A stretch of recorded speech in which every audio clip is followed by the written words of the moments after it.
Colossiens 1, les versets 9 à 14.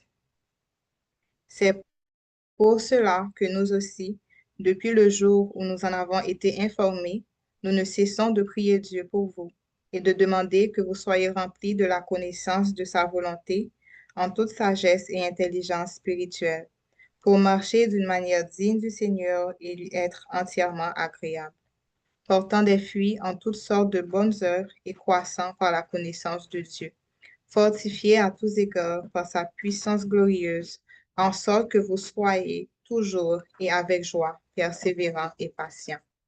Rendez grâce au Père qui vous a rendu capable d'avoir part à l'héritage des saints dans la lumière, qui nous a délivrés de la puissance des ténèbres et nous a transportés dans le royaume du Fils de son amour, en qui nous avons la rédemption, la rémission des péchés. Amen. Préparez vos cœurs à recevoir les paroles, l'enseignement que notre cher leader a à nous donner aujourd'hui. Et juste en parenthèse, il y a aussi, juste, voyez du feu, s'il vous plaît, pour nous encourager, leader. Merci.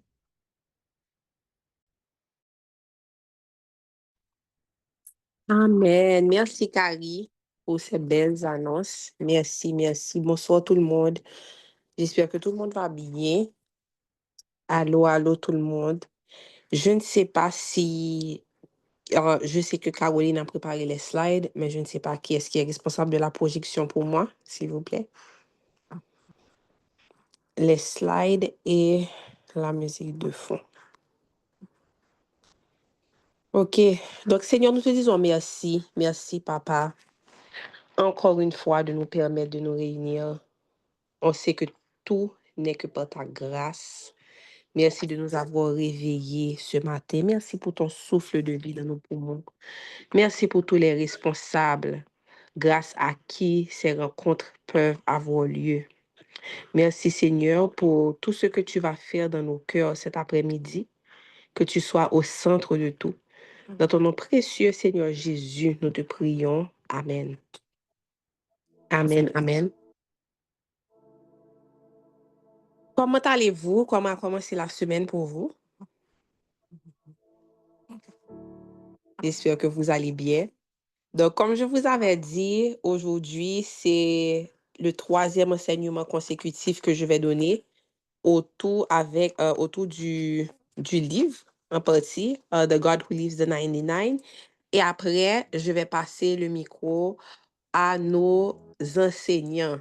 Donc, le nous t'ai fait réunion des leaders là, il y avait Somarika qui avait dit que c'est une bonne chose que lorsque il y avait les enseignants en training qui étaient en train d'enseigner pendant les mois d'avril, mai, on ne lui avait pas manqué du tout.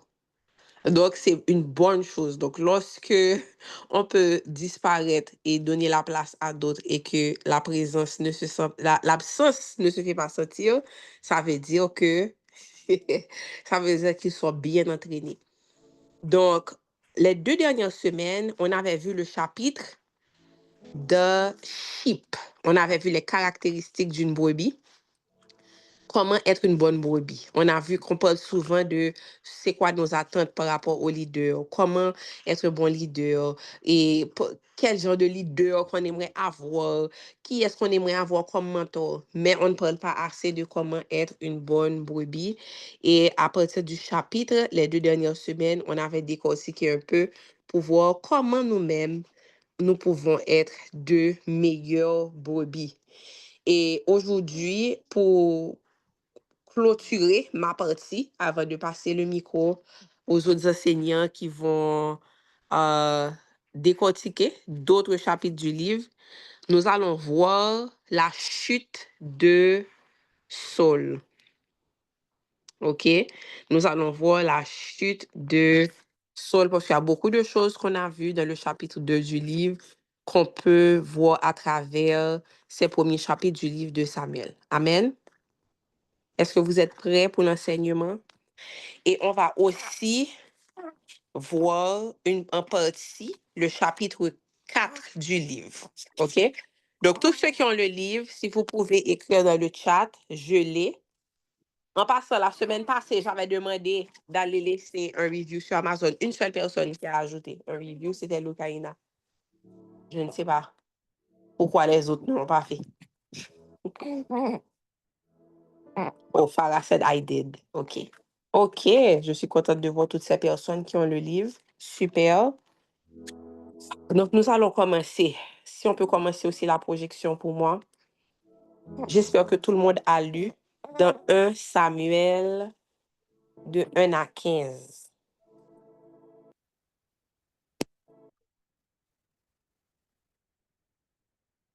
Samuel 1 à 15.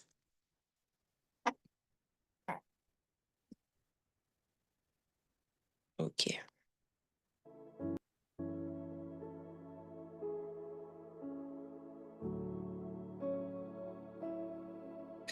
Donc, ce que nous avons commencé par voir la semaine passée, pas vrai, c'est que, bon, il y a 2 semaines de ça, c'est que c'est dans le plan de Dieu que nous ayons.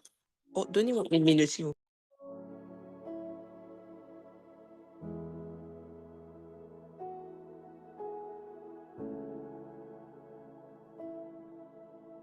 Nous avons vu que c'est dans le plan de Dieu qu'on ait non seulement le leadership du bon berger, pas vrai, qui est Jésus, mais qu'on ait aussi des autorités humaines pour ne pas faire la route seule.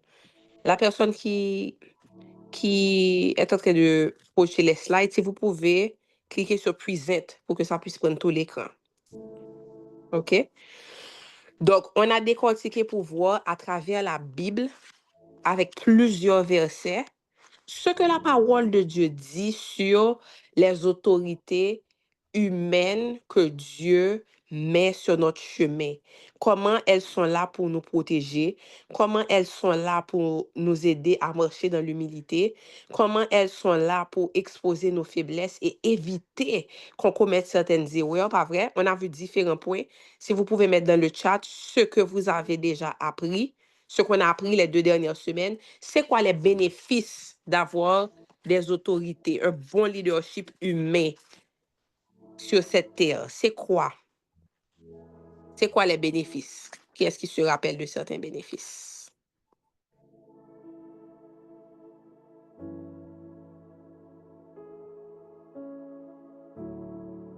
Protection, nous évite les dangers. Ah, ah. Ça nous aide à être de meilleurs leaders.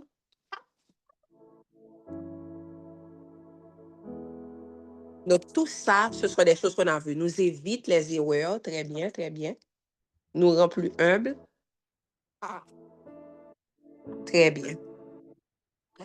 Donc, on va parler de caractère de la Bible qui vraiment peut nous rendre tristes quand on étudie vraiment ce qui a causé sa chute.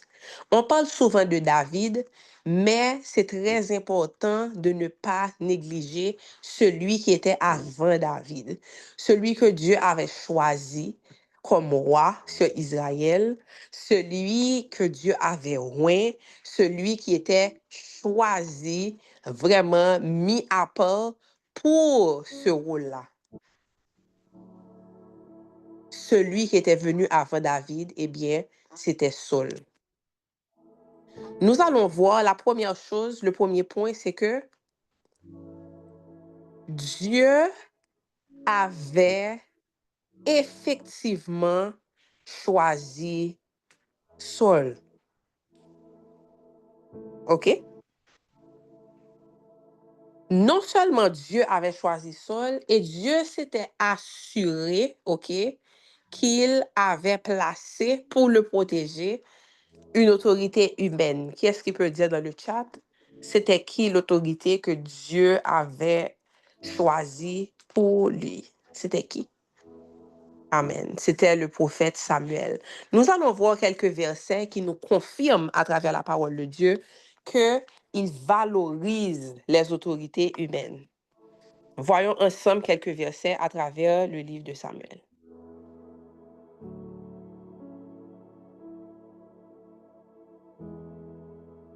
Dans 1 Samuel 2, les versets 11 à 17.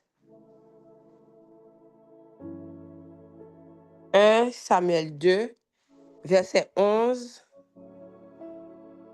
à 17. Après cela, Elkana retourna chez lui à Rama, et le jeune garçon, ça c'était Samuel, fut au service de l'Éternel auprès du prêtre Élie. Les fils d'Élie étaient des vauriens qui ne se souciaient pas de l'Éternel. En effet, voici comment ils agissaient à l'égard du peuple. Chaque fois que quelqu'un offrait un sacrifice au moment où la viande cuissait, un de leurs serviteurs arrivait, une fourchette à 3 dents à la main. C'est jusqu'à 17, je vois qu'on a mis jusqu'à 13.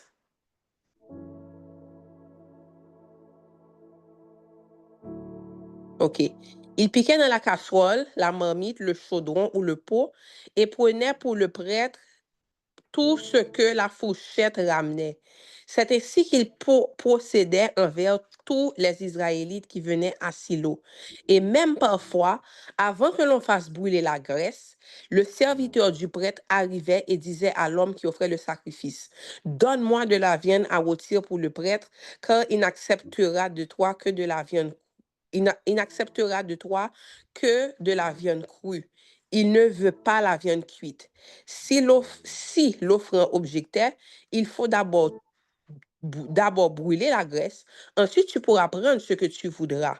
Le serviteur lui répondait, tu m'en donnes immédiatement, sinon j'en prends de force. Le péché de ces jeunes gens était très grave aux yeux de l'Éternel, car ils profanaient les offrandes faites à l'Éternel. Donc ça, c'est pour vous montrer que ça, c'était les fils de Samuel, des fils d'Élie, pardon, qui commettaient de telles abominations. OK? Donc, non seulement Saul lui-même, il avait Samuel comme autorité, mais avant ça, Samuel lui-même, il avait comme autorité sur sa vie Élie. Donc, si vous vous rappelez bien, la femme d'Elkana, Anna, ne pouvait pas enfanter et elle avait fait un vœu à l'Éternel en disant que si tu me permets d'enfanter, je te remettrai cet enfant. Et c'est alors que elle est tombée enceinte de Samuel et lorsque Samuel eut fini d'allaiter, lorsqu'on l'avait sevré, elle avait effectivement amené Samuel au temple pour qu'il soit au service de l'Éternel sous l'autorité d'Élie. Donc, c'est juste pour vous montrer que l'Éternel valorisait vraiment et valorise encore cette structure-là qu'il nous a donnée pour notre protection. Cependant, le leadership...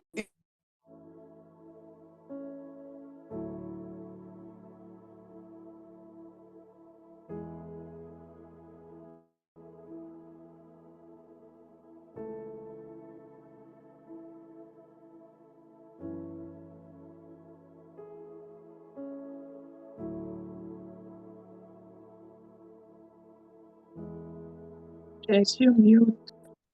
Vous m'entendez? Excusez-moi. On voit que les fils d'Élie, ils commettaient beaucoup d'abominations devant l'Éternel. Ils ne respectaient pas les sacrifices, ils ne respectaient pas les offrandes, OK? Et on disait même qu'ils couchaient avec les femmes qui venaient apporter les offrandes à l'entrée du temple, OK? Donc, c'est juste pour vous montrer que l'autorité humaine peut aussi être corrompue. On va voir encore le verset suivant. Verset suivant, s'il vous plaît.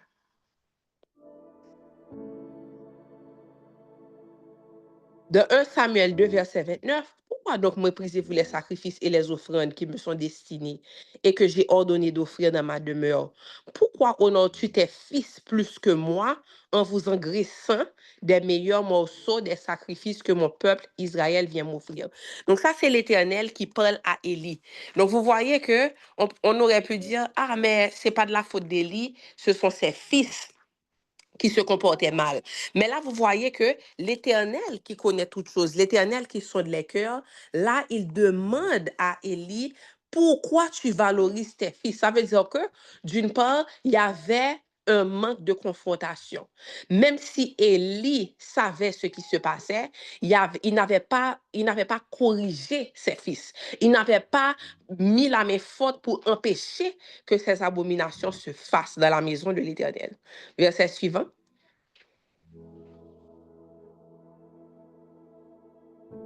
Ce qui arrivera à tes deux fils, Ophni et Phinéas, sera pour toi un signe. Ils mourront tous les deux le même jour. Ensuite, je me choisirai un prêtre fidèle qui agira selon ma pensée et mes désirs. Je lui bâtirai une dynastie qui me sera fidèle et qui officiera en présence du roi auquel j'aurai accordé l'onction. Ceux qui subsisteront de ta famille viendront se prosterner devant lui pour obtenir une obole et un morceau de pain. Et ils lui diront, de grâce, accorde-nous une charge sacerdotale quelconque à côté de toi pour que nous ayons du moins quelque chose, à manger. Donc ça, c'était la malédiction que l'Éternel avait prononcée sur Élie et sur ses fils. Mais il y a une chose qui doit attirer notre attention, c'est que même si le leadership humain peut être corrompu, là, il y a quelque chose de très puissant qu'on va voir, c'est que malgré tout, le Seigneur avait toujours respecté la structure qu'il avait établie. Pourquoi? Parce que malgré tout ce qui se faisait, il avait toujours utilisé Élie pour parler à Samuel. OK?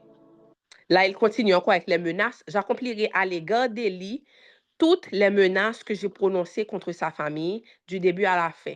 Je l'ai averti que j'exerce mon jugement sur sa famille pour toujours parce qu'il a su la faute de ses fils qui se rendent méprisables et il ne les a pas châtiés. C'est pourquoi je déclare solennellement à la famille d'Élie qu'aucun sacrifice, aucune offrande n'expiera jamais leur faute. OK? Donc, vous voyez, ça, ce sont des choses qui sont graves. Et même là, est-ce que vous vous rappelez, lorsqu'on avait annoncé à Élie que l'arche de l'Éternel avait été volée par les Philistins? Lorsqu'on est venu lui annoncer que ses fils étaient morts et que l'arche de l'Éternel avait été prise par les Philistins, on vous dit qu'il tomba, OK? Parce qu'il était étonné, il tomba et il mourut, OK? Il est mort sur le coup, mais on a dit parce qu'il était vieux et quoi? Qu'est-ce qu'on avait dit de lui? Il était vieux et puis quoi d'autre? Voilà. Il était vieux et il était très gros. Donc, ça veut dire que vous voyez que lorsque les fils, ils allaient, on disait, pour prendre la viande des sacrifices et puis manger dedans, donc nous voyons que Élie était là dans tout. Et c'est ça que l'Éternel disait. C'est-à-dire que parce que Élie, non seulement il n'en péchait pas, mais on vous dit ça que c'est un péché, pas vrai, les excès de table. Donc, il ne peut pas être là au service de l'Éternel, un prêtre qui est là dans le temple de l'Éternel. Donc, quel temps qu'il a vraiment pour vraiment s'adonner aux choses de Dieu si il participe à ces choses abominables-là jusqu'à être un excès de poids. Donc, malgré tout, même si le leadership humain peut être corrompu, pas vrai, parce que là où il y a la chair, il y a aussi le péché, mais ceci n'a pas empêché à Dieu de l'utiliser selon sa volonté. Donc, ça vous montre à quel point cette structure-là est importante pour Dieu. Prochain verset, s'il vous plaît. Prochain. OK. Voici le verset dont je vous parlais. Lorsque le messager fit mention du coffre de Dieu, il tomba de son siège à la renverse, à côté de la porte du sanctuaire. Il se brisa la nuque et mourut, car il était âgé et lourd. OK? Il avait dirigé Israël pendant 40 ans. Donc, écrivez ça dans vos notes. Même corrompu, Dieu peut utiliser le leadership humain selon sa volonté. Et je vous expliquais, et dernièrement, je vous parlais du livre, mais je pense que c'était pas dans la rencontre des leaders, un livre que je lis qui s'appelle The Bait of Satan, qui est très bon, jusqu'à présent, par Pastor John Bevere, et il parle de l'offense. C'est un livre qui parle de l'offense, comment vivre, ne pas vivre dans l'offense, et comment l'offense, c'est un piège que l'ennemi utilise pour les enfants de Dieu. Et dans un des chapitres, il expliquait comment, lorsqu'il était plus jeune et avait moins de maturité spirituelle, il pensait toujours que c'était toujours la responsabilité de, quel que soit ça nous ouais, qui pas bon dans le leadership là, que c'est nous-mêmes, c'est à la personne d'exposer. C'est-à-dire, I'm going to expose. Je dois mettre les autres en garde, que ce leader fait n'est pas bon, etc., etc.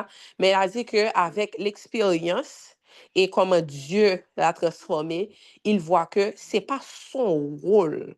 C'est-à-dire que mais il peut prier. Donc, c'est la parole de Dieu qui apporte la correction. C'est pas ce que toi-même, tu vas aller dire. Donc, si Dieu t'a placé quelque part et il t'a placé sous une certaine autorité, même si tu vois, il y a des choses que tu n'aimes pas, etc., c'est pas courir, dire, OK, puisque je n'aime pas ça, je me déplace. Puisque je n'aime pas ça, je vais aller parler, raconter aux autres ce que j'ai vu.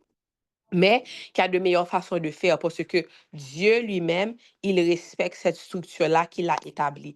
Lorsqu'il met des gens au-dessus de nous, il y a une façon aussi que dont nous-mêmes, nous devons nous comporter vis-à-vis de ces autorités qu'il place dans nos vies. Amen.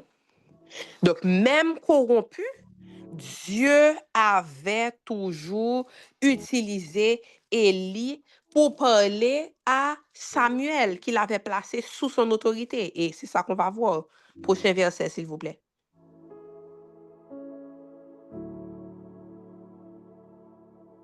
1 Samuel 3, versets 8 et 9. L'Éternel appela Samuel pour la 3e fois. Celui-ci se leva, se rendit auprès d'Élie et lui répéta, « Me voici quand tu m'as appelé. » Alors, Élie comprit que c'était l'Éternel qui appelait le jeune garçon, et il dit à Samuel, « Va, couche-toi, et si on t'appelle, tu diras, « Parle, Éternel, car ton serviteur écoute. » Samuel alla donc se coucher à sa place. Soulignez ça. Élie comprit que c'était l'Éternel qui appelait le jeune garçon. Vous vous rappelez ce qu'on avait vu les semaines passées? On a vu que Dieu peut mettre quelqu'un sur ton chemin, pas vrai? Et on disait que cette personne a plus d'expérience. Et lorsqu'on disait expérience, nous dit que il y a des fois, nous-mêmes, lorsqu'on regarde avec nos yeux humains, on peut dire que, ah, mais cette personne est plus jeune que moi, donc je ne peux pas être sous cette personne. Ou bien, quelle que soit la caractéristique que nous-mêmes, avec notre jugement humain, on décide de prendre pour estimer que nous pas qu'à en bas moun ça. OK? Mais on a vu que Dieu peut utiliser quelqu'un qui a plus d'expérience, ça veut dire quelqu'un qui a vu, qui a expérimenté, qui a entendu quelque chose que toi, tu n'as pas encore. Même Jean, Jétro était venu pour le corriger Moïse, pas vrai? On avait vu ça dans le chapitre de Chypre. On a vu que Moïse aurait pu dire à Jétro, où étais-tu lorsque Dieu m'utilisait pour fendre la mer en deux? Où étais-tu lorsque j'avais accompli des signes et des prodiges devant Pharaon pour le convaincre de libérer le peuple? Mais Jétro n'était pas là. Il a entendu parler de ce qui s'était passé. Mais lorsqu'il est venu et qu'il a vu que Moïse, il pensait que seul, il pouvait gérer tous les problèmes du peuple, il lui a dit, Moïse, ta façon de faire n'est pas bonne. Moïse avait compris que Jétro avait quelque chose que lui, il n'avait pas. Il ne s'était pas enflé d'orgueil pour dire côté, mais il a compris que Jétro lui-même, il avait pu percevoir quelque chose que à ce moment-là, il était Il n'était pas en mesure de percevoir. Et c'est pour ça que dans le chapitre d'Exode qu'on avait lu, ça finissait par Moïse écouta son beau-père et fit tout ce qu'il lui demanda. Donc ici, pour retourner à Élie et Samuel, on voit que même lorsqu'il y avait de la corruption, même lorsqu'il y avait des choses qui ne plaisaient pas à l'Éternel avait respecté la structure qui avait été établie, l'autorité spirituelle qu'il avait placée au-dessus de Samuel. Et c'est la voix d'Élie qu'il a utilisée pour amener Samuel dans la bonne direction. Alors que Samuel lui-même, il était au service de l'Éternel, mais il ne connaissait pas encore l'Éternel, pas vrai? Car la parole de l'Éternel ne lui avait pas encore été révélée. C'est-à-dire que Samuel servait sous Élie, mais il y a une rencontre personnelle, il y a une transformation personnelle que Samuel n'avait pas encore eue jusqu'à ce soir-là. Mais Élie lui-même, il avait cette sagesse-là. Il avait ce discernement pour percevoir que, ça fait la 3e fois.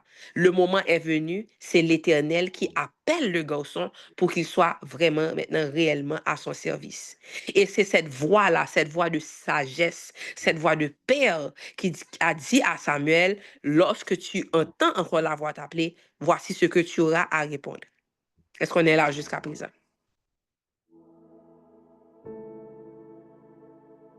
Donc, Dieu valorise les autorités humaines, comme on a vu.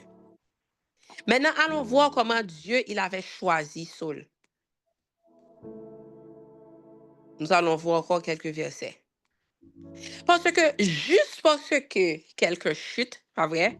Juste parce que quelqu'un se retrouve disqualifié, ça ne veut absolument pas dire que le choix de cette personne était une erreur. Le bon Dieu pas choisi. C'est nous-mêmes qui t'es malentendus ou bien on dirait qu'on a donné une position à cette personne qu'elle ne méritait pas. Ça ne veut pas dire ça.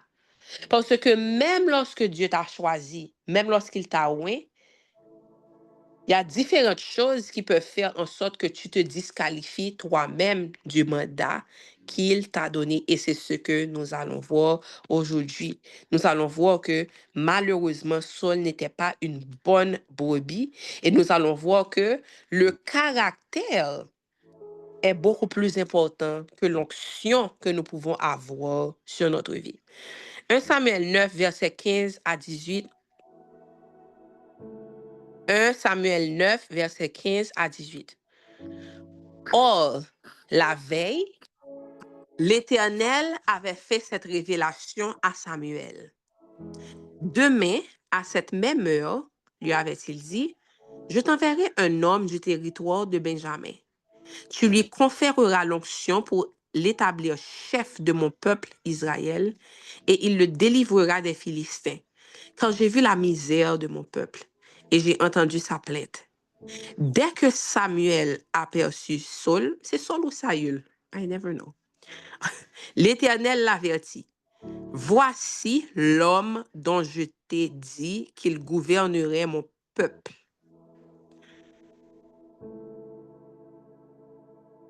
Saul aborda Samuel au milieu de la porte et lui demanda, peux-tu m'indiquer où est la maison de l'homme qui reçoit des révélations? Donc là, c'est juste, donc c'est Saül. Donc là, c'est juste pour vous montrer que l'Éternel avait effectivement choisi Saül. Il l'avait choisi. Il l'avait confirmé à travers le prophète Samuel. Voici celui que je choisis, que c'est de la tribu des Benjamites et que c'est lui que j'ai choisi pour qu'il puisse, parce que à cette époque-là, le peuple, si vous vous rappelez bien, il t'a dit, il n'a pas appelé bon Dieu ça encore, il a besoin d'un roi, même gens avec l'autre nation. 1 Samuel 10, verset 24. Samuel dit à tout le peuple, voyez celui que l'Éternel a choisi. Il n'a pas son pareil dans tout Israël. Tous l'acclamèrent au cri de vive le roi. Wow, donc vous voyez là? Écrivez ça dans vos notes. Dieu avait réellement fait choix de Saül. Dieu avait réellement fait choix de Saül. Maintenant, nous allons voir quelques points clés qui ont amené à sa chute. OK? À la lumière de ce que nous avons vu dans le chapitre sur la brebis, être une bonne brebis, les 2 dernières semaines. Le premier point, c'est que il n'a pas respecté la couverture spirituelle que Dieu lui avait donnée. Donc, Dieu avait placé Samuel comme couverture, comme conseiller, mais on va voir pourquoi on peut dire que Saül n'avait pas respecté la couverture. Allons voir le prochain verset. Est-ce que quelqu'un peut lire pour moi ce qui est affiché sur le slide? 1 Oui, Samuel je peux. 13, versets 8 à 14, s'il te plaît. Merci.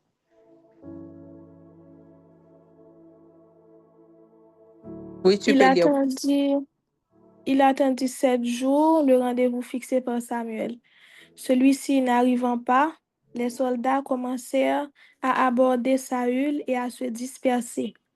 Alors Saül dit, amenez-moi les bêtes de l'Holocauste et des sacrifices de communion. Et il offrit lui-même l'Holocauste. Au moment où il achevait de l'offrir, Samuel arriva. Saül alla à sa rencontre pour le saluer. Samuel lui demanda, qu'as-tu fait? Saül répondit, quand j'ai vu que mes soldats se dispersaient loin de moi, que tu n'arrivais pas au rendez-vous fixé et que les Philistins étaient encore concentrés à Michma, je me suis dit, les Philistins vont tomber sur moi à Gilgal avant que j'aie pu implorer l'Éternel. Alors, je me suis fait violence et j'ai offert l'Holocauste. Samuel dit à Saül, tu as agi comme un insensé. Tu n'as pas obéi au commandement que l'Éternel ton Dieu t'avait donné. Si tu l'avais fait, l'Éternel aurait affermi ton autorité royale sur Israël et il aurait fait en sorte que tes descendants y gardent pour toujours la royauté.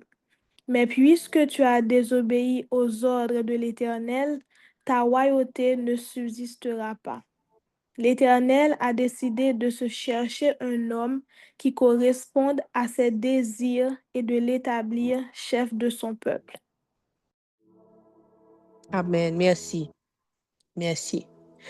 Donc, vous voyez là que on voit déjà que Saül là avait déjà une tendance à ne pas suivre les instructions. Mais ce qui attire vraiment mon attention avec Saül, si vous avez vraiment lu tous les chapitres jusqu'à 15, c'est que il n'avoue pas sa faute tout de suite. Je ne sais pas si vous avez remarqué. Chaque fois qu'il est confronté par le prophète Samuel, il n'a pas un cœur qui va directement pour dire, c'est vrai, je n'ai pas obéi aux instructions. Il est toujours en train de dire, oui, j'ai fait, mais c'est parce que. C'est parce que. Donc, il y a toujours une excuse. Donc, vous voyez que, au fond, il mettait plus de confiance en ses propres capacités, mais il ne faisait pas confiance vraiment à l'autorité que Dieu avait placée sur sa vie. Et même s'il ne s'agissait pas seulement de l'autorité, peut-être que ça nous montre un trait de caractère où il n'arrive pas lui-même à recevoir des ordres. Ça veut dire que c'est lui-même qui peut décider, c'est lui-même qui peut dire OK à droite, à gauche. Donc, il arrive avec une fausse couverture d'humilité. C'est-à-dire que si Samuel vient, Samuel lui donne un ordre, il paraît, c'est comme il donne une impression d'écouter et de vouloir suivre, pas vrai? Mais après, il n'en fait qu'à sa tête. Vous voyez ça? Donc, c'est comme une fausse humilité, une incapacité à réellement recevoir les instructions. Donc, maintenant, regardez à vos vies vous-même, pendant qu'on parle d'être une bonne brebis, Est-ce que il y a quelque part dans ton cœur, est-ce qu'il y a quelque part dans certains traits de ta personnalité où tu te retrouves, qui te font dire c'est vrai? C'est vrai que je cherche toujours des excuses pour ne pas suivre les instructions. C'est vrai que souvent, c'est vrai que souvent, je dis vouloir de l'aide. C'est vrai que je dis vouloir. On peut retourner à l'autre verset, s'il vous plaît. C'est vrai que je dis vouloir recevoir des conseils, mais at the end of the day, je n'en fais qu'à ma tête. Je n'arrive pas à suivre les conseils. Je n'arrive pas à suivre les directions, même lorsque je sais que c'est quelqu'un que Dieu a placé dans ma vie pour ma protection, pour m'aider à aller à un autre niveau. Qui est-ce qui se retrouve avec ce point-là? Et si vous vous retrouvez dans ce point-là, comme David avait dit, on peut crier à Dieu, Dieu, sonde mon cœur et vois si je suis sur une mauvaise voie. Là, ce n'est pas le moment d'essayer de prétendre. Ce n'est pas le moment de prétendre avoir des qualités qu'on n'a pas. Mais lorsqu'on voit, lorsque le Seigneur met la lumière sur quelque chose qui n'est pas bien, au lieu de chercher des excuses, en fait, on a deux choix. On peut, comme Saül, chercher des excuses et dire oui, mais c'est parce que. Ou nous pouvons directement aller dans la repentance et dire Seigneur, j'ai péché contre toi. Seigneur, je n'ai pas respecté l'autorité que tu as placée sur ma vie. Seigneur, j'ai prétendu vouloir recevoir des conseils pour ma situation. Mais at the end of the day, je n'ai fait qu'à ma tête. Seigneur, je te demande pardon. Seigneur, je me repens.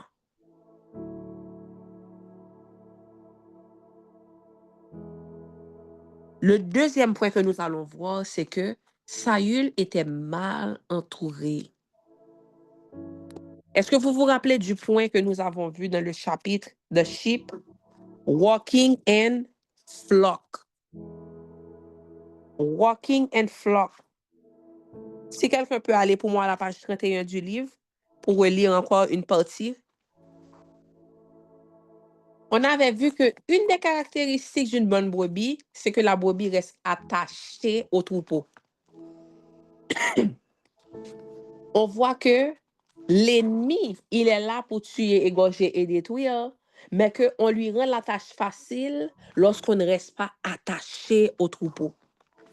Lynn, merci. Page 31. Sous Walking and Flock. Okay. Walking in flock. And let us consider how to stir up one another to love and good works, not neglecting to meet together, as it is the habit of some, but encouraging one another, and all the more as you see the day drawing near. Hebrews 10 24-25 ESV. If Jesus always refers to us as sheep, then we must discipline ourselves to learn about all the ways a sheep operates. Staying in a flock actually protects the sheep. I spoke to a shepherd once who told me that a very mind blowing fact about sheep is that they only know how to thrive in a flock. He added, if one jumps in a hole, all of them will also follow and jump in that hole. The sheep gets sad when he is not surrounded by others. He screams and makes sure it's none. In the day of glorification of self and of the increase of isolation, let's go back to what the Word of God says. Two are better than one because they have a good reward for their toil. For if they fall, one will lift up his fellow. But woe to him who is alone when he falls and has not another to lift him up. Again, if two lie together, they keep warm. But how can one keep warm alone? And though a man might prevail against one who is alone, Two will withstand him. A threefold cord is not quickly broken. Ecclesiastes 4, verse 9, 12, ESV. Live in harmony with one another. Do not get hardy, but associate with the lowly. Never be wise in your own sight. Romans 12, verse 16, ESV. God created us to live in harmony with one another. No wonder divisions and strife give us so much anxiety. We were never meant to carry the burdens alone. Jesus helps us in our weaknesses, but He also places people on our path who can work with us. Let us not despise the wonderful gift of community. Dr. Joseph Ellerman said it this way: long-term interpersonal relationships are the crucible of genuine progress in the Christian life. People who stay also grow. People who leave do not grow. Just like sheep will follow the flock into a hole, what a wonderful thing it is that with the right shepherd, he will also follow the flock into green pasture. It matters who the flock follows, and it is good to be part of a body of believers who follow the Lord. Another shepherd also told me, sheep need to be near other sheep. Without the flock, they would be upset, sad, and nervous.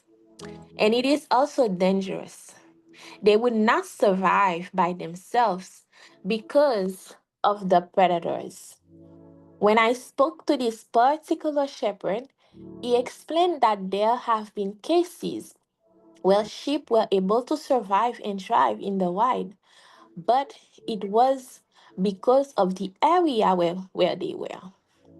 He explained that they got water from the rain and natural shelter from nature's elements, but that the main reason they had survived was because where they were, there were no predators. Sheep cannot defend themselves against predators. When Jesus refers to us as sheep, he is not only talking about proximity to other believers, even though this is crucial. He also commands us to abide in Him and find protection by being covered under His shadow. Be sober minded, be watchful. Your adversary, the devil, prowls around like a roaring lion, seeking someone to devour. 1 Peter 5, verse 8, ESV. Looking at all these characteristics listed above, we see a wonderful picture of what God means when He calls us the sheep of His pasture. God does not call us to work on our own. The beautiful picture of a shepherd watching over his sheep invites us to a lifestyle of walking, pausing, and resting with Him, knowing that He will never leave us nor forsake us. Merci, Lynn.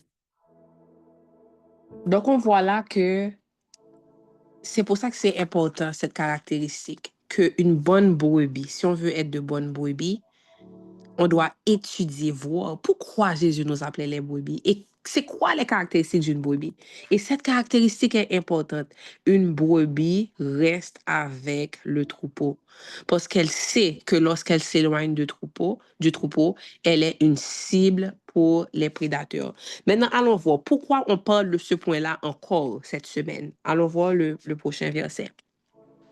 1 Samuel 14, 24 à 46. Je vais prendre un autre lecteur, s'il vous plaît, pour lire. Si quelqu'un peut lire dans sa Bible, version Bible du Semeur, 1 Samuel, ou Louis II aussi, 1 Samuel 14, verset 24 à 46. Comme c'est plus long, on n'a pas mis sur le slide. Qui peut lire pour moi, s'il vous plaît? Je peux lire.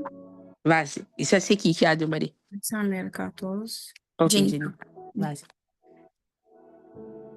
1 Samuel 14, verset 24 à 46. Ok. La journée fut fatigante pour les hommes d'Israël. Saül avait fait, Saül avait fait jurer le peuple en disant, Maudit soit l'homme qui prendra de la nourriture avant le soir, avant que je me sois vengé de mes ennemis. Et personne n'avait pris de nourriture. Tout le peuple était arrivé dans une forêt où il y avait du miel à la surface du sol. Lorsque le peuple entra dans la forêt, il vit du miel qui coulait, mais nul ne porta la main à la bouche, car le peuple respectait le serment. Jonathan ignorait le serment que son père avait fait faire au peuple. Il avança le bout du bâton qu'il avait à la main, le plongea dans un rayon de miel et ramena la main à la bouche, et ses yeux furent éclaircis. Alors quelqu'un du peuple, lui adressant la parole, dit, Ton père a fait jurer le peuple en disant, Maudit soit l'homme qui prendra de la nourriture aujourd'hui. Or, le peuple était épuisé. Et Jonathan dit, Mon père trouble le peuple. Voyez donc comme mes yeux se sont éclaircis, parce que j'ai goûté un peu de ce miel. Certes, si le peuple avait aujourd'hui mangé du butin qu'il a trouvé chez ses ennemis, la défaite des Philistins n'aurait-elle pas été plus grande? Ils battirent ce jour-là les Philistins depuis Michmash jusqu'à Ajalon. Le peuple était très fatigué et il se jeta sur le butin. Il prit des brebis, des bœufs et des veaux, il les égorgea sur la terre et il en mangea avec le sang. On le rapporta à Saül et l'on dit, Voici, le peuple pêche contre l'Éternel en mangeant avec le sang. Saül dit, Vous commettez une infidélité. Roulez à l'instant vers moi une grande pierre. Puis il ajouta, Répandez-vous parmi le peuple et dites à chacun de m'amener son bœuf ou sa brebis. Mes amis, son bœuf ou sa brebis. Et de l'égorger ici. Vous mangerez ensuite, et vous ne pécherez point contre l'Éternel en mangeant avec le sang. Et pendant la nuit, chacun parmi le peuple amena son bœuf à la main, afin de l'égorger sur la pierre. Saül bâtit un autel à l'Éternel. Ce fut le premier autel qu'il bâtit à l'Éternel. Saül dit, Descendons cette nuit après les Philistins. Pillons-les jusqu'à la lumière du matin, et n'en laissons pas un de reste. Ils dirent, Fais tout ce qui te semblera bon. Alors le sacrificateur dit, Approchons-nous ici de Dieu. Et Saül consulta Dieu. Descendrai-je après les Philistins? Les livreras-tu entre les mains d'Israël? Mais en ce moment, il ne lui donna point de réponse. Saül dit, Approchez ici, vous tous chefs du peuple. Recherchez et voyez comment ce péché a été commis aujourd'hui. Car l'Éternel, le libérateur d'Israël, est vivant. Lors même que Jonathan, mon fils, en serait l'auteur, il mourrait. Et dans tout le peuple, personne ne lui répondit. Il dit à tout Israël, Mettez-vous d'un côté, et moi et Jonathan, mon fils, nous serons de l'autre. Et le peuple dit à Saül, Fais ce qui te semblera bon. Saül dit à l'Éternel, Dieu d'Israël, fais connaître la vérité. Jonathan et Saül furent désignés, et le peuple fut libéré. Saül dit, Jetez le sort entre moi et Jonathan, mon fils. Et Jonathan fut désigné. Saül dit à Jonathan, Déclare-moi ce que tu as fait. Jonathan le lui déclara et dit, J'ai goûté un peu de miel avec le bout du bâton que j'avais à la main. Me voici, je mourrai. Et Saül dit, Que Dieu me traite dans toute sa rigueur si tu ne meurs pas, Jonathan. Le peuple dit à Saül, Quoi? Jonathan mourrait, lui qui a opéré cette grande délivrance en Israël? Loin de là, l'Éternel est vivant. Il ne tombera pas à terre un cheveu de sa tête, car c'est avec Dieu qu'il a agi dans cette journée. Ainsi, le peuple sauva Jonathan et il ne mourut point. Saül cessa de poursuivre les Philistins et les Philistins s'en allèrent chez eux. Parole de l'Éternel. Amen. Donc, qu'est-ce qu'on voit ici? Ici, on voit un manque d'unité et un manque d'autorité. Pas vrai? Mais ça nous amène à la page 28. Allez à la page 28 du livre. Le point qu'on avait vu. Following teaches us how to. Qu'est-ce qu'on avait vu? Yes. Est-ce que vous ne voyez pas que là, l'autorité de Saül n'a pas vraiment de poids? Premièrement, il fait passer une instruction. Jonathan n'est même pas au courant de l'instruction. Mais comme on avait vu, celui qui ne sait pas obéir ne pourra jamais diriger. Celui qui n'apprend pas à s'humilier sous une autorité ne pourra pas, va quand même subir les conséquences. Les conséquences vont paraître tôt ou tard dans ton leadership. Et moi-même, je me dis que Saül est roi sur Israël. Donc, même si le peuple là t'a dit que c'est grâce à Jonathan qu'ils ont vaincu, parce que Jonathan avait dit de manger du miel et puis ils ont retrouvé leur force, etc., etc., pas vrai? Comment osent-ils? Comment ils peuvent oser à ce moment-là douter de l'autre, mettre en question l'autorité du roi? Même si dans leur cœur, ils pensaient ça, c'est pour tout le monde te pébouchio parce que le roi a parlé. Mais vous voyez comment ils n'ont pas peur. Ils n'ont pas peur de dire, mais non, comment ça? Non, Jonathan pas péri parce que c'est grâce à Jonathan qu'on a pu retrouver nos forces. Est-ce que vous voyez? Quelqu'un avec le livre, s'il vous plaît, quelqu'un d'autre, à la page 28, lire la partie Following teaches us how to lead. Donc, vous voyez que non seulement Saül, il était mal entouré parce qu'il était entouré de gens qui doutaient de son autorité, mais on voit que c'était à cause de son propre caractère. Parce qu'on voit que c'est un principe, que celui qui n'apprend pas à suivre ne pourra jamais, jamais, jamais bien diriger. Vas-y, Lucaïna, s'il te plaît. Following teaches us how to lead. Now, if we cannot even follow authorities whom God has placed in our lives, how will we follow a God we cannot see? I am in no way saying that leaders are always right, or that you should follow someone who clearly causes you to disobey God. However, this generation did take caution to the extreme by dishonoring leaders. Your parents were not always right, but you were still taught to respect and honor them. Your school teachers did not know everything, but you were still expected to show respect and obey instructions. 1 Timothy 5, verse 1 and 2 ESV. Do not rebuke an older man, but encourage him as you would a father, younger men as brothers, older women as mothers, younger women as sisters in all purity. Do you have anybody in your life that you are submitted to in a healthy way? Remember, the sheep who follows is the one the Father recognizes as his. Just because you are called to a position of leadership doesn't exempt you from the necessity of submitting yourself to the process of learning. This doesn't mean that you won't ever become greater than earthly mentors. However, a sheep doesn't aspire to be better than his shepherd. He simply yields. Prochain verset, s'il vous plaît.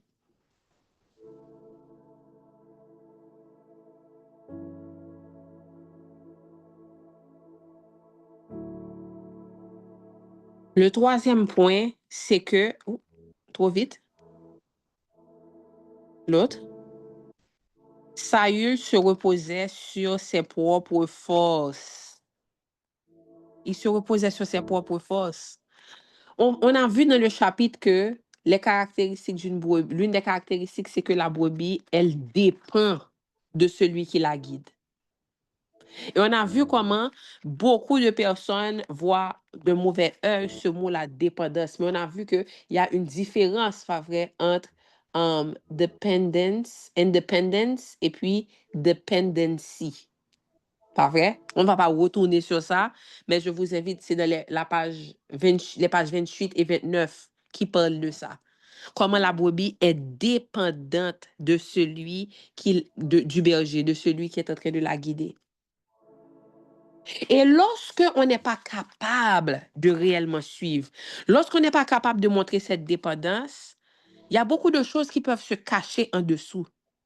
Ça peut être une peur. Penser que le berger ne prête pas attention à tes besoins. Que si toi-même, tu ne prends pas charge, tu ne prends pas les choses en main, donc que le berger ne sait pas où il t'emmène. Donc, à travers cette dépendance que Dieu nous demande d'avoir, cette dépendance saine, bien entendu, que Dieu nous demande d'avoir par rapport à certaines autorités qu'il place dans nos vies, pas vrai? Et par rapport à lui aussi, qui est le bon berger, il nous apprend vraiment à faire confiance et à ne pas nous reposer sur nos propres forces. Prochaine slide, s'il vous plaît. L'obéissance vaut mieux que les sacrifices. Next. 1 Samuel 15, versets 9 à 11. Saül et ses soldats, là, ici, pour ceux qui ont lu, vous allez voir que Dieu avait demandé à Saül de ne rien épargner. OK? Et on voit que Saül et ses soldats épargnèrent Agag ainsi que les meilleurs animaux du butin, moutons, chèvres et bœufs, bêtes grasses et agneaux. Ils ne voulurent pas les détruire pour les vouer à l'Éternel. Par contre, ils détruisirent tout ce qui était méprisable et sans valeur. L'Éternel parla à Samuel et lui dit, soulignez ça s'il vous plaît. Regardez comment l'Éternel, lorsqu'il place quelqu'un dans ta vie, c'est pour ça que vous allez voir, et je ne parle pas seulement de parents spirituels, c'est pas seulement limité à ça, mais des fois vous allez voir que même un frère en Christ, une sœur en Christ, à qui vous n'avez rien dit, mais vous vous mettez dans une situation, vous êtes dans un pétrin, et puis bon Dieu parlez à mon ça, ne dormi ou soit dans ce giclet. Et puis la personne vient, et puis la personne vous dit que, hey, l'Éternel m'a parlé, et l'Éternel me dit ça. Donc, vous voyez comment l'Éternel parla à Samuel et lui dit, je décide d'annuler ce que j'ai fait en établissant Saül roi, car il s'est détourné. Pardon.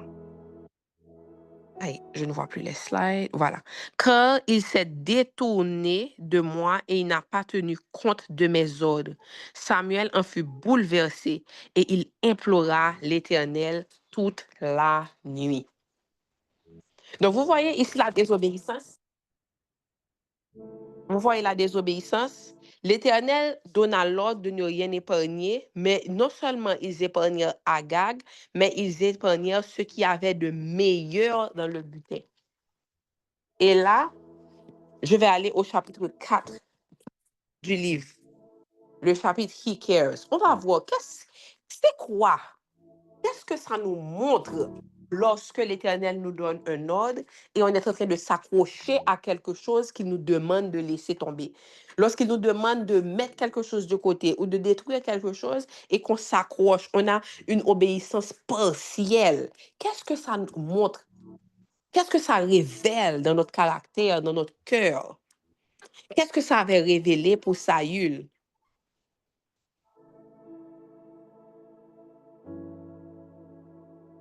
Allez à la page 45. Ça va être un petit peu long. Donc, peut-être qu'il faudra 2 lecteurs pour ça. Page 45 du livre, le chapitre 4.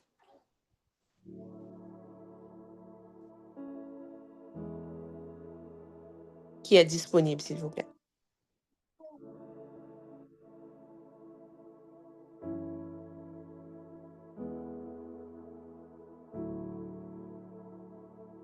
OK, Lucaina, tu peux commencer, s'il te plaît. Et puis ensuite, Lynn, à un moment donné, je pourrai te passer. Ça va être un peu long. On y va. When you persist in believing and saying that you're better off alone, you insult the very nature of God and make him a liar. What wonderful news it is that we can pour all of our anxiety on this God who cares for us. God is not only interested in having you near, he wants you near so you can have fellowship. He cares about every single one of your needs. He knows you by name and knows what is going on the inside of you. Have you stayed away because you believe that your absence did not matter to God? Perhaps you need to read the parable of the prodigal son or refresh your mind. You can find it in Luke 15, verse 11 to 32. Go read it before you continue. Put this book down. Okay, we don't have to put the book down. On peut continuer. You need to understand that it is impossible for the shepherd not to care. And Jesus went throughout all the cities and villages, teaching in their synagogues and proclaiming the gospel of the kingdom, and healing every disease and every affliction. When he saw the crowds, he had compassion for them, because they were harassed and helpless, like sheep without a shepherd. Then he said to his disciples, "The harvest is plentiful, but the laborers are few." Then he said to his disciples, "The harvest is plentiful, but the laborers are few. Therefore, pray earnestly to the Lord of the harvest to send out laborers into his harvest." Matthew 9, verse 35 to 38 ESV. This shows the heart of God for his people. He cares for them and does not want even one of them to be left wandering. Back in Haiti, in a town called Payan, 5 hours away from the capital, my parents own a house. On that land, my mom has several sheep. My parents are not always in that house. As a matter of fact, today, because of the political instability in Haiti, it's been more than 2 years since we've been there. However, there is a man over there called Gino. He has been entrusted with the security of the house and also the care of the sheep. See, he doesn't own the sheep, but he will need to give account for anything that happens to them. This is the same with the shepherd of our souls. When Jesus came on earth, the Father never left his throne. This is why Jesus says in John 17, verse 11 to 14, "I am no longer in the world, but they are in the world, and I am coming to you. Holy Father, keep them in your name, which you have given me, that they may be one, even as we are one. While I was with them, I kept them in your name, which you have given me. I have guarded them, and not one of them has been lost, except the son of destruction, that the scripture might be fulfilled. But now I am coming to you, and these things I speak in the world, that they may have my joy fulfilled in themselves. I have given them your word, and the world has hated them because they are not of the world, just as I am not of the world. The Father has entrusted the Son with souls. Jesus had to care and still does. This is why, even before he left, he promised the Holy Spirit, who makes sure the work of the kingdom continues through us who believe in him. A good manager cares for what he has been entrusted with. When they had finished breakfast, Jesus said to Simon Peter, "Simon, son of John, do you love me more than these?" He said to him, "Yes, Lord, you know that I love you." He said to him, "Feed my lambs." He said to him a second time, "Simon, son of John, do you love me?" He said to him, "Yes, Lord, you know that I love you." He said to him, "Tend my sheep." He said to him the third time, "Simon, son of John, do you love me?" Peter was grieved because he said to him the third time, "Do you love me?" And he said to him, "Lord, You know everything. You know that I love you. Jesus said to him, Feed my sheep. John 2, John 2, verses 15 to 17 ESV. This shows not only the beautiful gift of redemption that Jesus lavished upon Peter after betrayal, but also the great commission to care for and feed the people of God. Even David knew that, as the shepherd, manager of his father's flock, it mattered how well he took care of and protected the sheep. But David said to Saul, Your servant used to keep sheep for his father. And when there came a lion or a bear and took a lamb from the flock, I went after him and struck him and delivered it from his mouth. As if he arose against me, I caught him by his head and struck him and killed him. Your servant has struck down both lions and bears, and this uncircumcised Philistine shall be like one of them, for he has defied the armies of the living God. And David said, The Lord who delivered me from the paw of the lion and from the paw of the bear will deliver me from the hand of this Philistine. And Saul said to David, Go, and the Lord be with you. 1 Samuel 17, verse 34 to 37 ESV. David knew this was his resume. It was the very thing that will open up the heart of King Saul to trust him with the battle against the Philistines. Leaders and the people who God has placed over you will have to answer to God concerning you. You, as a manager, will also have to answer when it comes to what God has asked you to do. Obey your leaders and submit to them, for they are keeping watch over your souls, as those who will have to give an account. Let them do this with joy and not with groaning, for that will be of no advantage to you. Hebrews 13, verse 17 ESV. The word of the Lord came to me. Son of man, Tu peux pause, Lucaïna. Ensuite, Lynn, tu vas aller à la page 49 dans When We Do Not Believe. Mais je vais m'arrêter un petit moment avant que Lynn continue. On a tous à donner, à rendre compte de ce que Dieu a placé entre nos mains. Donc là, même Saül lui-même, lorsque Dieu l'a oint pour qu'il soit roi, il avait aussi, c'est venu avec des responsabilités.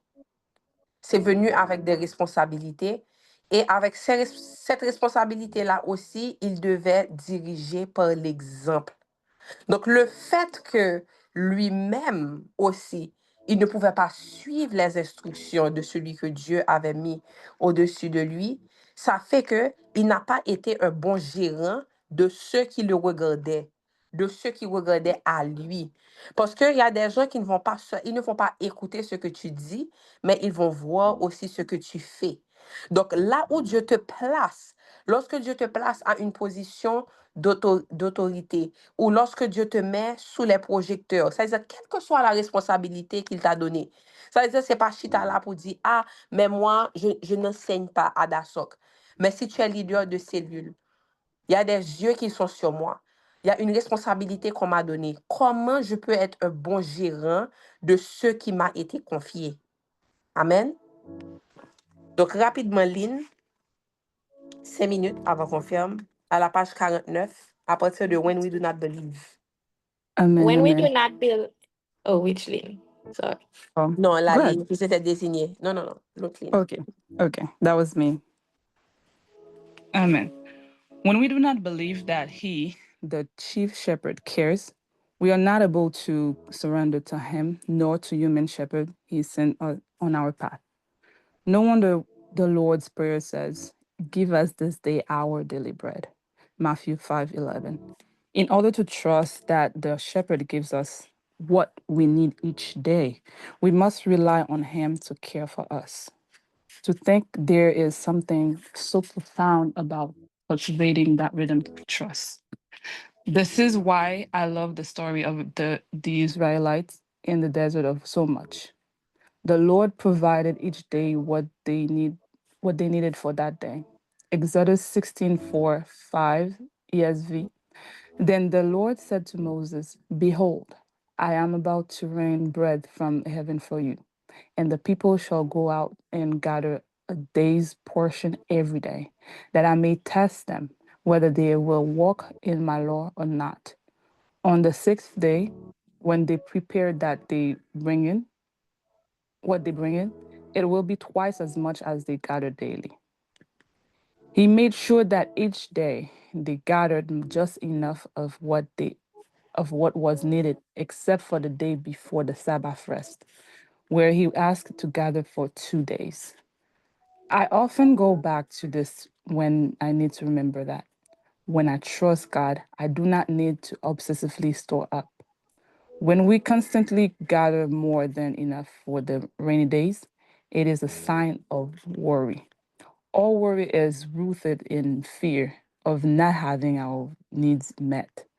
When we think that we need to watch ourselves, when we think we need to watch for ourselves, we state that we do not trust that God is a loving Father. This belief manifests itself in our lives in so many different ways. We hoard things left and right, fearing that if we let go, we won't have enough for tomorrow. We we not we not only have a plan B, but also a plan Z. We unhealthily hold on to control. We become excessively anxious when we do not have enough money stored up. These are just a few examples of how the spiritual systemic disease can express itself through our lives. This even cause this even causes dire consequences on our emotional and physical health. This constant need of control is nothing new. Even while God gave instructions for the manna, some were still unable to trust. OK, But they amen. Merci, Lynn, ça va. On s'arrête là. Donc là, ça montre que Saül ne faisait pas confiance. Il n'avait pas vraiment cette confiance-là à savoir que le Seigneur va faire infiniment au-delà de tout ce qu'il pouvait imaginer ou penser. Donc, c'est pour ça que là, ça se reflète dans cette situation. Donc, quel que soit le test auquel Dieu nous soumet, ça nous permet de voir les lacunes que nous avons. Ça nous permet de voir est-ce que je fais réellement confiance à Dieu. Parce que si Dieu lui a demandé, lui a donné l'ordre de ne rien garder, de tout détruire, qu'est-ce que ça révèle de son cœur, le fait qu'il ait gardé le meilleur et qu'il a donné, en fait, il a donné à l'Éternel ce qui était plus vil, ce qui était plus méprisable. Alors que en comparaison, David a eu à dire, je ne donnerai pas au Seigneur quelque chose qui ne m'a rien coûté. Moi, pas bail Seigneur rien qui pas vaut rien. Donc, vous voyez la différence quand on regarde le parallèle là entre les deux cœurs. La disposition du cœur de Saül montrait que il ne faisait pas confiance à Dieu comme son berger. Et c'est pour ça qu'il n'était pas en mesure de faire confiance à Samuel et il n'était pas non plus en mesure de faire confiance à Dieu. Prochain verset.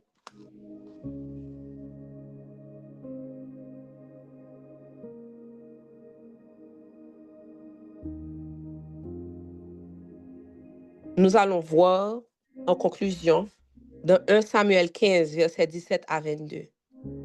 Et Samuel lui déclara, alors que tu te considérais comme un personnage peu important, tu es devenu le chef des tribus d'Israël et l'Éternel t'a oint pour t'établir roi d'Israël. Si vous vous rappelez bien au début, Saül a eu à dire, oh, pourquoi moi? Comment l'Éternel ferait choix de moi? Est-ce que je ne suis pas le moindre de la tribu des Benjamites? Il t'a envoyé en campagne avec cet ordre précis. Va et détruis les Amalécites pour me les vouer, ce peuple de pécheurs, en les combattant jusqu'à leur totale extermination. Alors pourquoi n'as-tu pas obéi à l'ordre de l'Éternel? Pourquoi as-tu fait ce qu'il considère comme mal en te précipitant sur le butin? Saül, qu'est-ce qu'il fait? Il répliqua. Encore, il répliqua. il dit, non, j'ai pas fini. J'ai pas fini. Allez sur l'autre slide, s'il vous plaît. Le slide d'avant.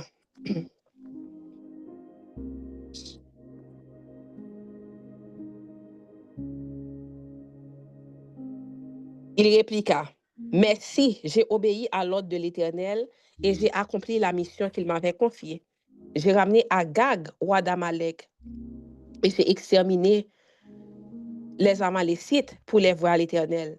Mais les soldats ont prélevé sur le butin les meilleurs moutons et les meilleurs bœufs qui devaient être voués à l'Éternel par destruction pour les offrir en sacrifice à l'Éternel ton Dieu à Gilgal.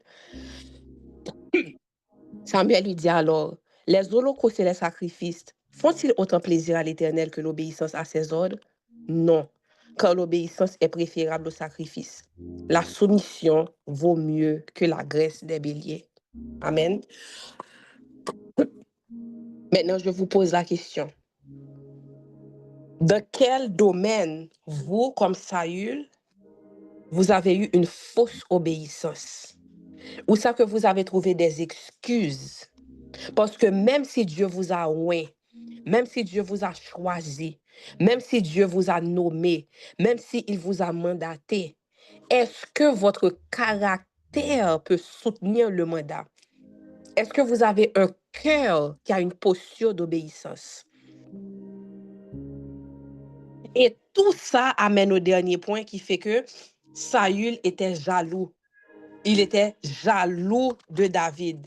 Parce que lorsque toi, tu n'es pas confiant de ta position en Christ, tu vas toujours comparer ce que Dieu est en train de faire dans la vie des autres. Au lieu de regarder à toi-même, au lieu de regarder à ce que toi, tu as à corriger, comment être une meilleure brebis, comment être mieux soumis aux autorités que Dieu a placées dans ta vie, comment mieux diriger, comment être un meilleur gérant de ce qu'il t'a donné à gérer, eh bien, parce que tu as laissé cette place-là pour que l'ennemi vienne jouer avec toi, parce que tu n'es pas ferme dans tes convictions,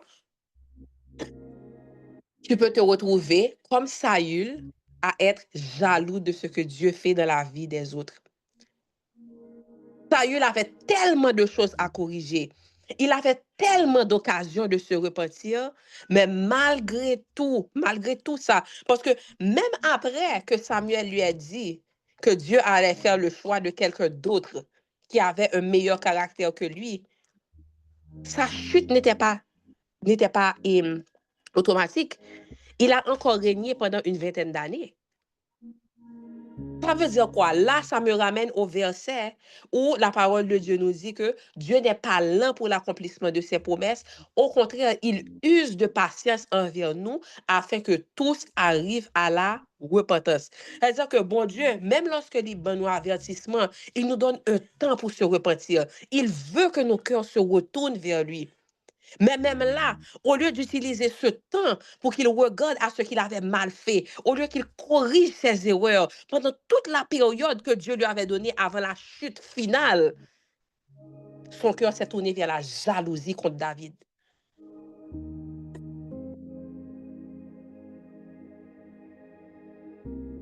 On va voir le dernier verset. C'est dans 1 Samuel 18 qu'on voit ça. Et je vous invite vous-même à lire 1 Samuel 18. Et on peut comparer David et Saül avec Caïn et Abel. Vous lirez chapitre 18 vous-même, parce qu'on est un peu en retard. Allons-y dans Genèse. Dans Genèse 4, versets 2 à 8, on voit que après que Ève ait eu les deux fils, Abel, lui aussi, on voit que Caïn présenta des produits de la terre en offrande à l'Éternel. Abel, lui aussi, fit une offrande. Il présenta les premiers-nés de son troupeau et en offrit les meilleurs morceaux. L'Éternel prêta attention à Abel et à son offrande, mais pas à Caïn et à son offrande. Cela mit Caïn dans une grande colère et son visage s'assombrit. L'Éternel dit à Caïn, pourquoi es-tu en colère pourquoi es-tu en colère et pourquoi ton visage est-il sombre? Si tu agis bien, tu les relèveras. Mais si tu n'agis pas bien, le péché est tapis à ta porte. Son désir se porte vers toi, mais toi domines sur lui. Mais Caïn dit à son frère Abel, allons au champ. Et lorsqu'ils furent dans les champs, Caïn se jeta sur son frère Abel et le tua. Est-ce que vous voyez?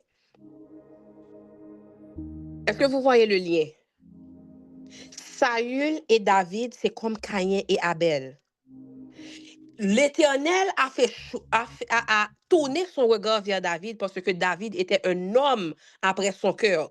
Les deux avaient commis des erreurs. David, on a vu que David a commis vraiment des erreurs que nous-mêmes, on n'aurait pas pardonné. Pas vrai? Mais Dieu, il ne regarde pas à l'apparence. Pas vrai? On dit qu'il regarde au cœur. Là, on voit deux frères encore, Caïn et Abel. Caïn et Abel. Là, on voit que il y a un sacrifice qu'il a accepté, un sacrifice qu'il n'a pas accepté. Et on dit pourquoi? Parce qu'il y a un des sacrifices qui était les prémices. Il a donné le meilleur, alors qu'il a rejeté l'autre. Mais par contre, juste parce qu'il a rejeté le sacrifice ne veut pas dire qu'il avait rejeté la personne qui avait offert le sacrifice. Car lorsque son visage s'assombrit et que il n'est pas content, l'Éternel lui a donné une chance de se repentir. Il dit, pourquoi ton visage s'assombrit? Il dit, attention, le péché est là à ta porte, mais toi, domine sur lui. Mais par contre, au lieu de dominer sur le péché, il a laissé le péché dominer sur lui jusqu'à ce qu'il soit envahi par la jalousie et il tua son frère. C'est la même chose qui était arrivée à Saül. Au lieu de changer, au lieu de se repentir, il a laissé le péché dominer sur lui jusqu'à ce qu'il soit jaloux de l'autre que l'Éternel avait choisi. Prochain verset, si quelqu'un peut lire pour moi.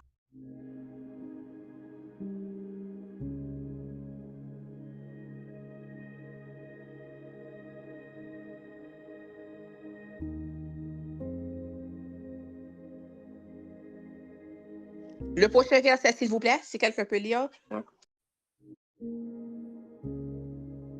Elle mit encore au monde le frère de Caïn, Abel. Abel devait berger et Caïn cultivateur. Au bout d'un certain temps, Caïn présenta des produits de la terre en offrande à l'Éternel. Abel, lui aussi, fit une offrande. Il présenta les premiers-nés de son troupeau et en offrit les meilleurs morceaux. L'Éternel prêta attention à Abel et à son offrande, mais pas à Caïn et à son offrande. Cela mit Caïn dans une grande colère, et son visage s'assombrit. Non, c'est le prochain L'Éternel, verset, oui. Ça, c'est le même qu'on vient de lire. Voilà. il t'a envoyé en campagne avec cet ordre précis. Va et détruis les Amalécites pour me les vouer, ce peuple de pécheurs, en les combattant jusqu'à leur totale extermination. 1 Samuel 15, verset 18, Bible du Semeur. Prochain, l'autre verset, le dernier.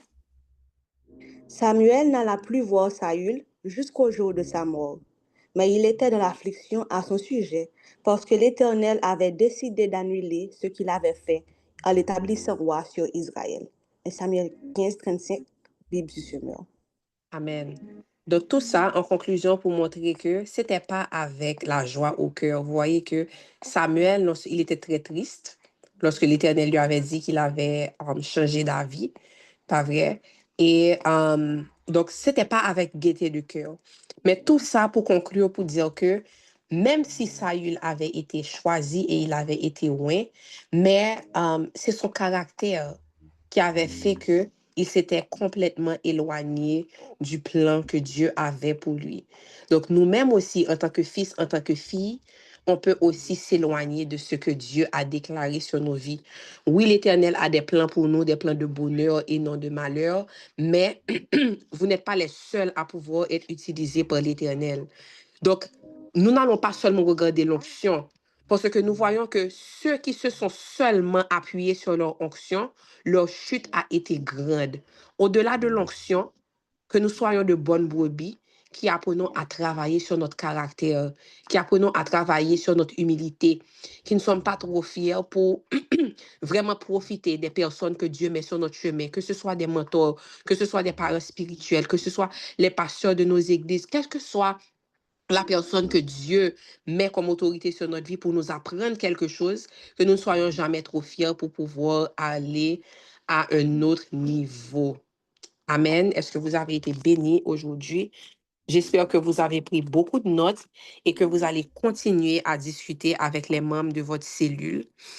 On va conclure. Seigneur, nous te disons merci, Papa. Merci pour tout ce que tu as planté. Merci pour tout ce que nous avons appris. Merci, Seigneur, parce que ta parole est vivante, elle est active et elle continue à nous corriger. Elle continue à nous guider. Seigneur, fais de nous de bonnes brebis. Comme Saül qui avait été choisi. Seigneur, nous savons que l'onction ne suffit pas. Continue à nous guider pour que nous travaillions sur notre caractère et que nous soyons transformés de jour en jour, de plus en plus, en l'image de ton Fils. Dans le nom de Jésus, Amen. Soyez bénis tout le monde, que le Seigneur vous garde, vous protège et on se voit demain matin pour la prière du matin. Soyez bénis.